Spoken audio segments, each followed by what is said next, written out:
تنبيه من عمك بوصلعة: ما توليش ضحية الفخ الغريزي. خويا الشاب، خاصك تفهم واحد الحقيقة كاين اللي كيبغي يغطيها بالغربال. العين كتاكل قبل العقل، وهذه هي الثغرة اللي كيدخلوا منها باش يسيطروا عليك.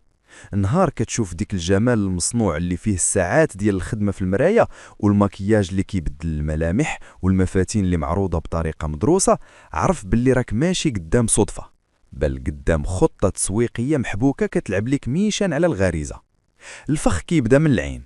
فاش كتشوف داك العرض المبالغ فيه، عقلك كيبنجك بالدوبامين، وكتولي تشوف المرأة خارقة، وخا هي في الحقيقة غير قناع مصنوع.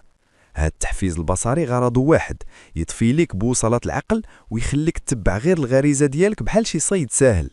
تما فين كيبدا الاستنزاف، كتلقى راسك باغي ترضيها، باغي تلاحقها، وباغي تثبت ليها باللي انت السبع اللي غادي يحميها، وهي في الحقيقة غير كتحرك فيك خيوط غريزة الحماية باش توصل لداكشي اللي بغات. اللعبة الكبيرة هي فاش كيتجمع الزواق مع خطاب النسوية.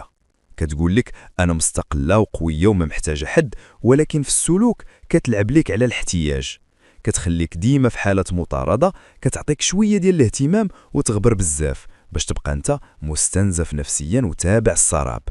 هاد السيطرة الأنثوية الحديثة ما بقاتش بالسحر، بل بسيكولوجية الإغراء وتوظيف المفاتن، بحال فاش كانت الجواري كتعرض في السوق، ولكن اليوم مغلفة بكلمات الحرية والاستقلالية.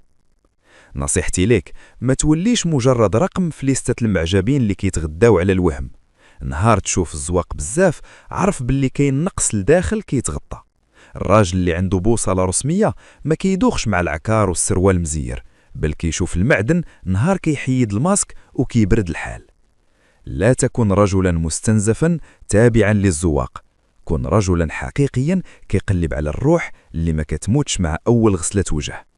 فايق من الدوخة، وخلي عينك ميزانك، وماشي قاع اللي كيلمع ذهب.